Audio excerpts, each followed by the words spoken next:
Olá pessoal, tudo bem? Então, dando continuidade às aulas, vamos falar agora sobre espermograma, tá? Então, vamos lá. Então, o sêmen ele é composto por 4 frações provenientes de glândulas bulbouretrais e uretrais, onde eu tenho a produção do fluido pré-ejaculatório ou fluido de Cooper, que vai trabalhar como um lubrificante para a passagem desse sêmen. Testículo e epidídimo, onde os espermatozoides são produzidos e amadurecem. Próstata, onde eu tenho fosfatase ácida e enzimas proteolíticas, tá? Que vão ajudar na formação de cápsulas protetoras para esses espermatozoides, na passagem lá, por exemplo, da uretra, né? Quando eu tenho resquícios de urina, né? Urina como é um pH ácido, né? E o sêmen, ele é de pH básico, então essa cápsula protetora ajuda aí na passagem desses espermatozoides, tá? Vesículas seminais, frutose e nutrientes aí que vão ajudar principalmente na motilidade desses espermatozoides, ok? Então, o espermograma ele tem o objetivo de avaliar a fertilidade masculina, acompanhar e comprovar a eficácia de vasectomia ou a reversão de vasectomia e controlar doenças testiculares e penianas. Coleta. Como deve ser realizada a coleta? Então, o paciente deve se abster de qualquer forma de ejaculação, seja por ato sexual ou masturbação, de 3 a 5 dias. Deve responder um questionário disponibilizado pelo laboratório, onde ele vai colocar os dados, contato, quantos dias ele está de abstinência, se ele fez vasectomia ou não, e se ele faz algum tratamento ou não. Deve ser realizado em ambiente adequado e reservado, tá? Preferencialmente no laboratório mesmo, então tem uma salinha reservada onde o paciente pode ficar à vontade no tempo que precisar para realizar a coleta. E deve colher num frasco estéril de boca larga, pode ser um frasquinho de urina mesmo, ok? Após a coleta, ele deve ser encaminhado imediatamente ao laboratório, tá? Por isso que preferencialmente essa coleta deve ser realizada no próprio laboratório, tá? Em casos em que o paciente não consegue realizar a coleta no laboratório e precisa realizar essa coleta em casa, ele deve levar imediatamente ao laboratório e a gente libera essa amostra sob restrição, ok? Depois que essa amostra chegou para nós, tá? Então, a gente vai colocar lá na estufa de 30 a 60 minutos para liquefação, tá? Por quê? Porque, como eu falei lá da cápsula protetora, é a mesma coisa que acontece quando esse sêmen sai da uretra masculina. Então, quando ele sai, né, via de regra, né, ele iria passar pela uretra feminina, tá? O pH vaginal da mulher, ele é um pH ácido, né? Então, como o pH do sêmen é básico, os espermatozoides morreriam no pH ácido.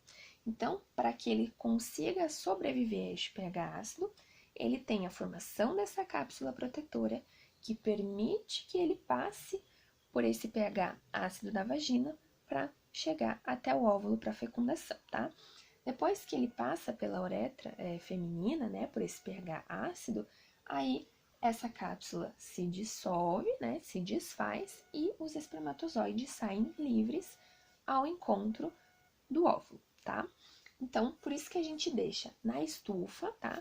Para imitar a temperatura corporal, para que essa cápsula se desfaça e aí sim a gente consiga fazer a análise desse sêmen, ok? O princípio do exame, então, é a análise macroscópica, microscópica do esperma, tá? Então, análise macroscópica e microscópica, ok? Critérios de rejeição, tá? Então, frascos com vazamentos, quebrados, né? Sem tampa, sem identificação, tempo de abstinência insuficiente, seja ele, né? Menor que 3 dias ou, às vezes, maior do que 5 dias. E a amostra em meio de transporte incorreto. Então, tem que ser no frasco estéreo, seco, de boca larga, ok? Então, vamos ao exame macroscópico. Então, o que eu vou averiguar no exame macroscópico? Liquefação, aspecto, cor, volume, viscosidade e pH. Então, vamos falar de cada um deles. Liquefação. Então, é o tempo que o sêmen leva para adquirir a consistência líquida, ou seja, o tempo que ele leva para desfazer essa cápsula protetora que a gente acabou de comentar, tá? Qual é o tempo esperado? De 30 a 60 minutos. Alguns laboratórios deixam até 90 minutos, tá? Mas o tempo que a gente espera é de 30 a 60. A normalidade nesse tempo de liquefação, tá? Então, às vezes dá 30, 60 minutos, a amostra não se liquefaz totalmente. Então, pode ser causado por um desequilíbrio nas substâncias prostáticas, tá? E das vesículas seminais, ou uma infecção prostática também, que vai alterar esse tempo de liquefação, tá? Aspecto nesse sêmen, tá? Ele coagula, então, logo após a ejaculação, né? Porque ele forma essa cápsula protetora e se liquefaz ao longo de 30 a 60 minutos na estufa. Então, o que a gente espera que ele esteja aparente após essa liquefação? De uma forma homogênea, né? Porque se desfez essas cápsulas. Então, vejam só. A liquefação é o tempo que ele demora para desfazer essa cápsula protetora. E o aspecto é o aspecto que ele adquire após essa liquefação, tá? Então, a gente espera que ele fique homogêneo, tá? Resultados alterados é quando ele fica de uma forma heterogênea. Normalmente, essa forma heterogênea está associada com um tempo de liquefação maior, tá? Coloração desse sêmen, tá? O normal é branco opalescente ou branco acinzentado, tá? Alterado, ele pode aparecer de forma amarelada, tá? Que pode me indicar processos inflamatórios, infecciosos ou quando o paciente está em um tempo de abstinência maior que 7 dias. Castanho, icterícia obstrutiva, pode se apresentar de forma avermelhada ou rosa, tá? Que pode ser hemospermia, presença de hemácias nessa amostra, ou branco translúcido, que pode significar oligospermia, ok? Volume, tá? Então, o volume normal é de 1,5 a 5 ml, tá? Claro que isso aqui, se o paciente tiver com menos de 3 dias, né, de abstinência, o volume vai ser menor. Se o paciente tiver com acima de 5 dias de abstinência, esse volume também vai ser um pouco maior. Por isso que eu preciso desse tempo aí de 3 a 5 dias, tá? Quantidades inferiores a 1,5 ml, tá? A gente chama de hipospermia, tá? Pode ser causada por ejaculação retrógrada, problemas anatômicos, obstrução, déficit hormonal ou pode ser pós-operatório também. Então, quando eu faço uma operação ali próximo da bexiga, algo assim, pode ter alteração e o paciente apresentar hipospermia por um tempo, tá? Depois volta ao normal, ok? Volumes acima do normal a gente chama de hiperespermia. Pode ser causada por infecção ou inflamação das glândulas bulbouretrais, tá? Que aí vai aumentar a produção desse sêmen, ok? E a aspermia pode ser de acordo com má formação do sistema genital, ejaculação retrógrada ou alterações neurológicas também, tá? O que é a aspermia? Então, é a ausência, né, do fluido ejaculatório, né? Então, ou seja, do sêmen, tá? Então, aspermia é quando eu tenho ausência do sêmen, tá? E não dos espermatozoides. Vocês vão ver que a ausência de espermatozoides a gente chama de azoospermia, tá? Então, azoospermia é a ausência dos espermatozoides. E aspermia, né, diminuição do volume do esperma, tá? Viscosidade. Então, a viscosidade, após a liquefação, a gente aspira esse sêmen com uma pipeta Pasteur, tá? Permitindo que o mesmo caia pela gravidade. Então, a gente aspira com a pipeta Pasteur e deixa esse sêmen pingar, tá? Então, quando ele pinga, né? Uma amostra normal, ele vai formar um fio de até 2 centímetros. Então, quando a gente pinga esse sêmen, ele faz um fio e já arrebenta, tá? Isso é o que a gente espera de uma viscosidade normal. Se a viscosidade for anormal, tá? Ou seja, uma viscosidade alta, quando eu pingar, ele vai fazer um fio maior que 2 centímetros e daí ele solta. E quando eu tenho uma viscosidade baixa, tá? É quando ele pinga como se fosse água. Ele não forma esse fio, ele pinga como se fosse uma amostra de água mesmo, tá? Então, a gente vai liberar essa viscosidade de forma alta, quando ele faz um fio maior que 2 centímetros, normal, quando ele faz o fio de 2 centímetros e arrebenta, ou baixa, quando ele pinga como se fosse água. pH. O pH também é realizado naquela fita universal que a gente comentou lá na aula de líquidos, tá? Não é a fita de urina, tá? Então, a gente faz através de fitas reagentes. O valor normal do pH desse sêmen é de 7,2 a 8, então, como a gente disse anteriormente, é um pH bem básico. pH acima de 8 pode indicar prostatite aguda, vesiculites e epididimites, tá? Então, infecções aí. pH menor que 7,2 pode indicar infecções crônicas, obstrução nos ductos ejaculatórios, tá?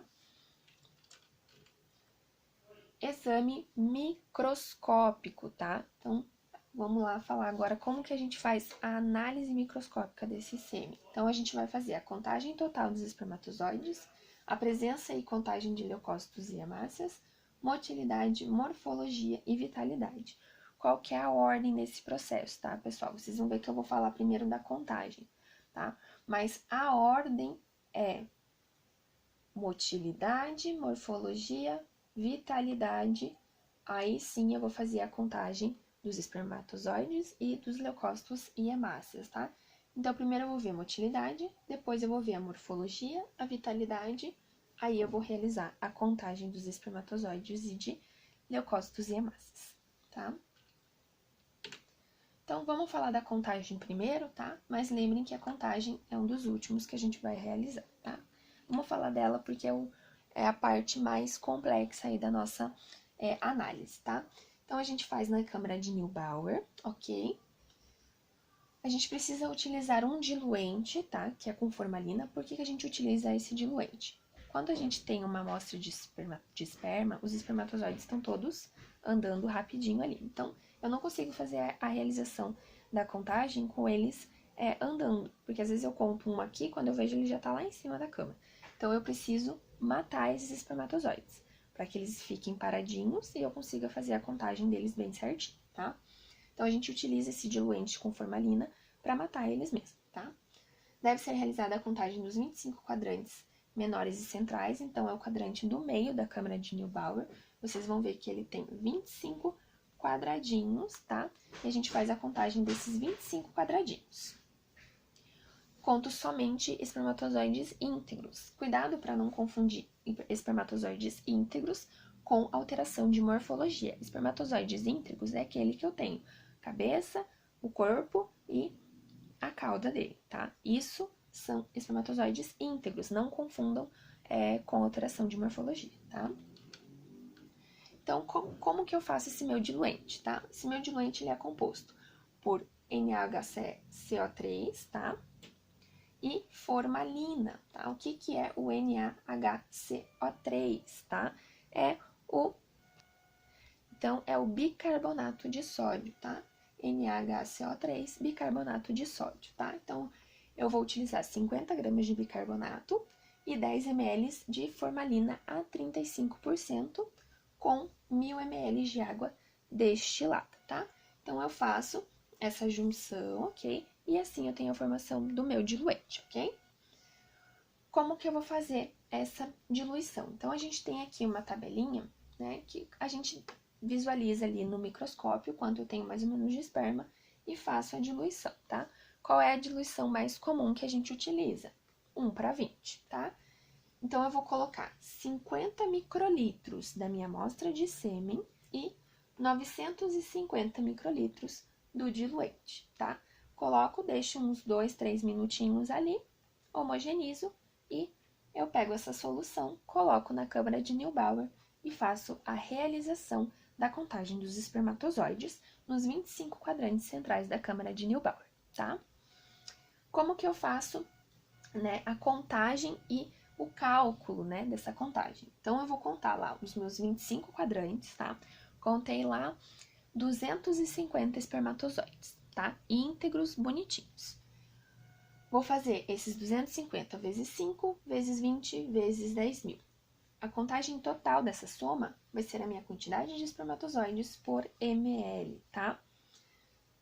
Se eu quiser saber quanto que eu tenho de espermatozoides no total do ejaculado, né, em todo o ejaculado que o paciente coletou, eu vou fazer o valor por ml, né, que eu tive nessa primeira soma aqui, vezes a quantidade que o paciente ejaculou. Então, 3 ml, 3 ml e meio, 4 ml, tá?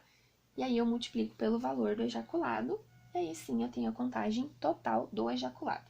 Então, se eu quero saber quanto é por ml, conto os 25 quadrantes vezes 5 vezes 20 vezes 10 mil, eu tenho por ml. Se eu quiser saber o total, né, de espermatozoides no ejaculado, eu faço a quantidade que eu tenho por ml vezes quanto que o paciente ejaculou. Certo? Qualquer dúvida, me mandem, ok? Contagem de leucócitos e células, tá, pessoal? Então, também a gente faz, né, quando eu tenho presença de hemácias e leucócitos, eu também preciso realizar essa contagem, tá? Eu vou contar também como se fossem espermatozoides, os 25 quadrantes centrais, tá? E eu vou realizar a mesma contagem, tá? E vou liberar por ml, tá? Se eu quiser saber a contagem por ejaculado total, faço da mesma forma que os espermatozoides, tá? Então, eu conto leucócitos e hemácias da mesma forma que eu conto os espermatozoides, ok? Qual é o meu valor de referência? 1 milhão por ml, tá? Então, vejam só. Quando eu faço essa conta aqui de vezes 5, vezes 20 e vezes 10 mil, esse valor dá 1 milhão. Então, se eu contar os 25 quadrantes, tá? E fizer vezes 1 milhão direto, então se eu contar do 25 espermatozoides nos 25 quadrantes, se eu for fazer vezes 5, vezes 20, vezes 10 mil, vai dar 25 milhões, tá? Então, eu posso fazer direto por 1 milhão também, não tem problema, vai dar o mesmo resultado. Então, o que é o valor de referência de leucócito e hemácia? 1 milhão é eu achar 1 nos 25 quadrantes. Então, o valor de referência é eu achar um leucócito e uma hemácia nos 25 quadrantes. Tudo certo? Dúvidas? Me mandem. Motilidade, tá? Então, eu vou realizar em lâmina lamínula. Então, é a primeira coisa que eu vou realizar. O primeiro exame que eu vou realizar é microscópico é a motilidade. Como que eu classifico a motilidade? Em movimento progressivo linear rápido, então o meu espermatozoide está reto e rapidinho. Movimento progressivo linear lento, ele está indo reto, mas mais lento, né, mais devagar. Movimento não progressivo é quando ele fica dando volta em si mesmo, né, fazendo círculos, ou ele vai e volta, então ele não segue uma linha reta, né, ele vai e volta, ou fica dando volta em torno de si mesmo. E imóveis é aqueles que não saem do lugar, né? Às vezes eles até se mexem, mas eles ficam paradinhos. Eles não conseguem sair do lugar, tá? E os que estão mortinhos também entram nos imóveis, tá? Que eles estão ali parados e não se mexem, né? Valores de referência. Igual ou superior a 25, né? Movimento progressivo linear rápido. A soma do movimento progressivo linear rápido com o progressivo linear lento tem que dar 32%, e a soma do progressivo linear rápido, progressivo linear lento e não progressivo tem que dar 40%, tá? Professora, como que eu faço isso? No olho, tá, pessoal? É no olho mesmo, não tem uma forma, assim, de quadrantes para estar fazendo. Por quê? Porque eles estão se movimentando, em constante movimento. Então, eu não consigo fazer de forma por quadrante, tá? Então, tem que ser no olho. Vocês vão olhar lâmina lamínula, vão ver os espermatozoides ali, e no olho vocês vão dizer para mim quantos por cento de cada motilidade eu tenho presente ali. Quantos por cento são progressivo linear rápido, quantos por cento são progressivo linear lento, quantos por cento são não progressivos, quantos por cento são imóveis. Isso no olho. O importante é que essas quatro classificações, tá, formem 100%. Então, por exemplo, 30% deu progressivo linear rápido e 30% linear lento. Eu já tenho 60%. 30% deu não progressivo, 90%. 10% de imóveis, fechou 100%. Então, eu tenho que ter 100% na soma dessas quatro classificações, tá? E isso é no olho, gente, não tem o que fazer, é costume mesmo, tá? Então, você vai olhar ali e vai me dizer quantos por cento são progressivo linear rápido, quantos por cento são progressivo linear lento, quantos por cento são não progressivo e quantos por cento são imóveis. E essa soma tem que dar 100%, tá? Vitalidade, tá? Então, qual é o nível de vitalidade dos meus espermatozoides? Quantos estão vivos? Quantos estão mortos, tá? Eu tenho aí o mais padrão ouro, né, que a gente utiliza é o esfregaço com eosina 1% e nigrosina a 6%, tá? Então, como que eu vou fazer esse procedimento? Então, eu vou utilizar a eosina 1%, tá? Vou deixar agir por um tempo e vou colocar a nigrosina, né, para dar aí coloração à minha reação, tá? E aí, eu vou realizar um esfregaço, tá? Então, eu coloco lá um pouquinho da minha amostra, tá? A gente vai fazer isso, né, olhando a bula bem certinha. Então, a gente vai colocar a amostra, a eosina, esperar um tempo reagir, colocamos a nigrosina. E aí, com essa reação, né, essa junção desses três elementos, nós vamos fazer um esfregaço espesso, então como se fosse um esfregaço lá da hematologia, né, mas é somente para espalhar essa amostra. Espero secar, não preciso fazer mais nada, só deixo secar. E vou colocar no microscópio com óleo de imersão na objetiva de 100, luz alta, condensador alto, e aí eu vou identificar quem são os meus espermatozoides vivos. Como que eu vou ver isso? Os espermatozoides que estão vivos, eles não vão corar com os meus reagentes, tá? Por quê? Porque os espermatozoides vivos estão com a sua membrana bem completa, então o corante não entra. Os espermatozoides mortos, eles têm um rompimento da membrana e aí o meu corante vai adentrar, tá? Dentro desse espermatozoide e aí ele vai ficar corado em rosa. Então, os espermatozoides corados em rosa são os espermatozoides mortos, porque rompeu membrana, e os espermatozoides não corados em rosa são os espermatozoides vivos, porque eles têm membrana íntegra, tá? Eles não vão estar andando quando eu vou fazer vitalidade, eles vão morrer por conta dos corantes. Mas, né, a gente consegue diferenciar quem eram os vivos e quem eram os mortos por conta da coloração, tá? Como que eu vou fazer essa contagem?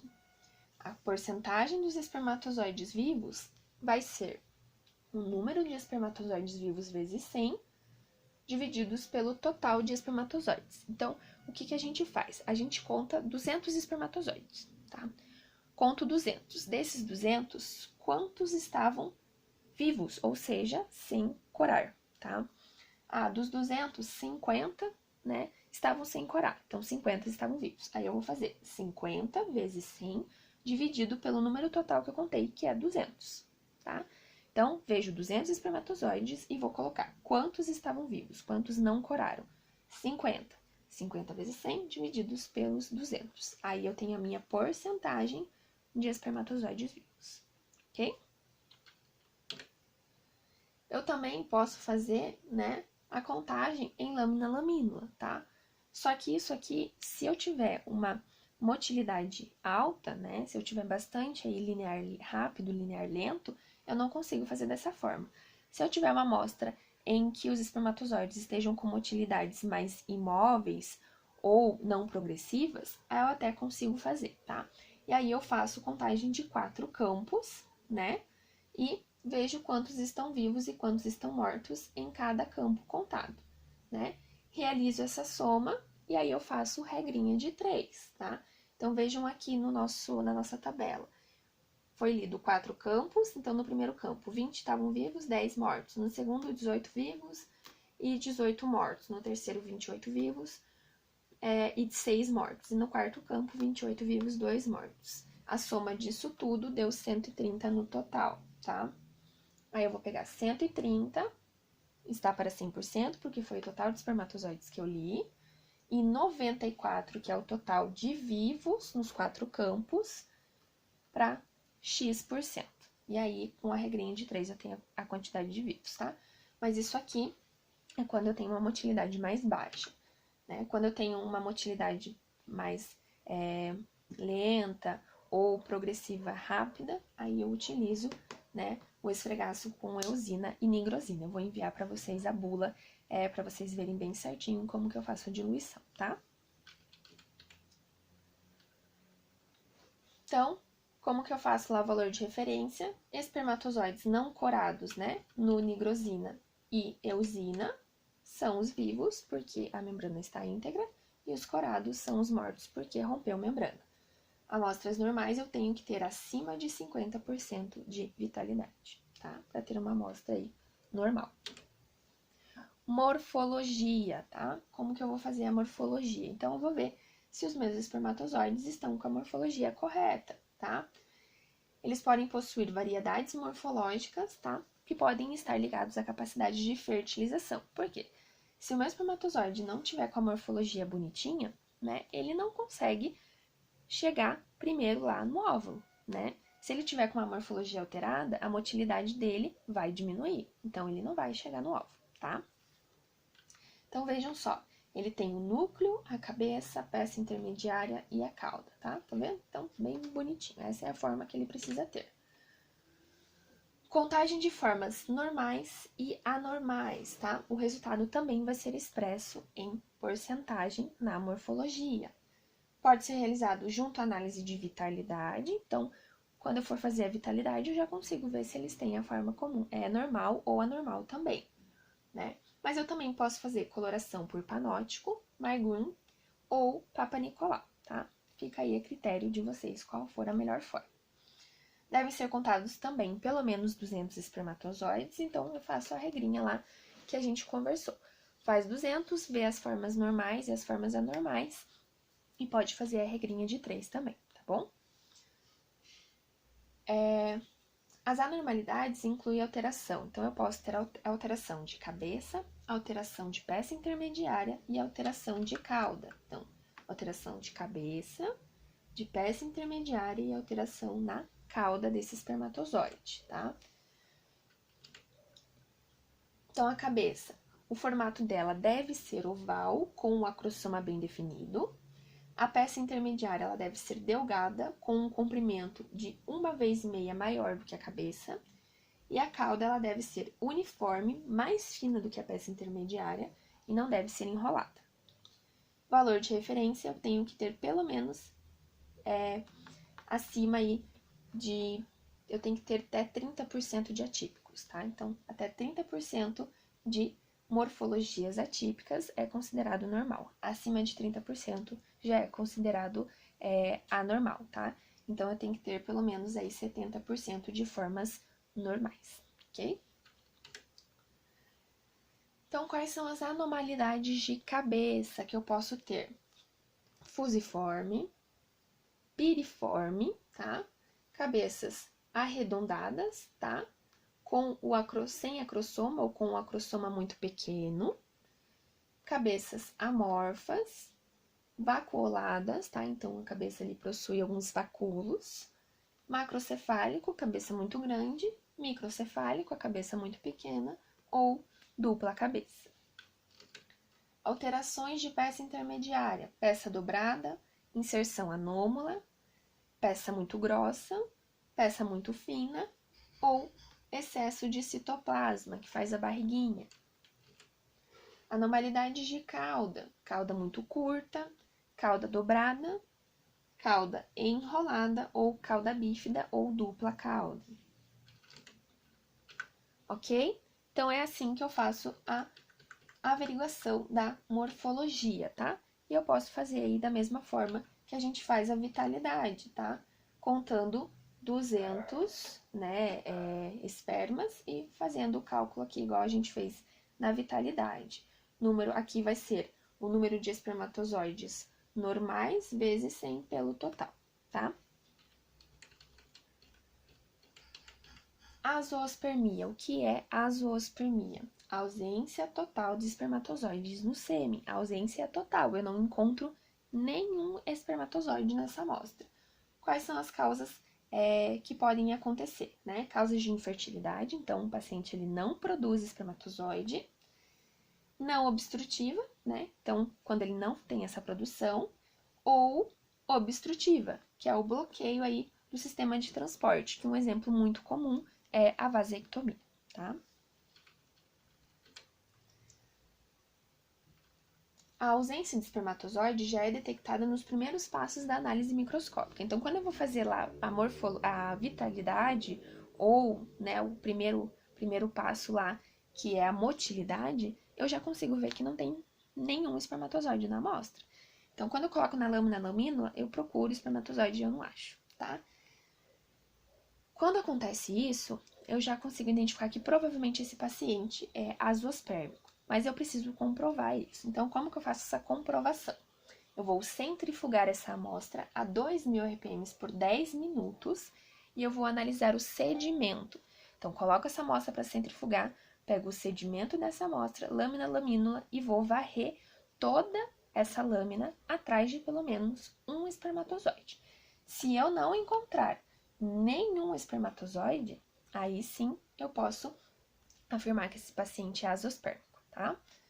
É importante atentar-se se o paciente passou por vasectomia ou não. Então, lembrem lá do formulário que ele precisa preencher. Então, ele vai dizer se ele fez vasectomia ou não fez vasectomia. Paciente pós-vasectomizados por pouco tempo, né, podem aparecer espermatozoides, tá? É comum. Então, até 5 meses após a vasectomia, a gente pode averiguar a presença de alguns espermatozoides. Porém, esses espermatozoides vão estar mortos, tá? Mas aí eu não libero a azoospermia, porque eu tenho a presença ali.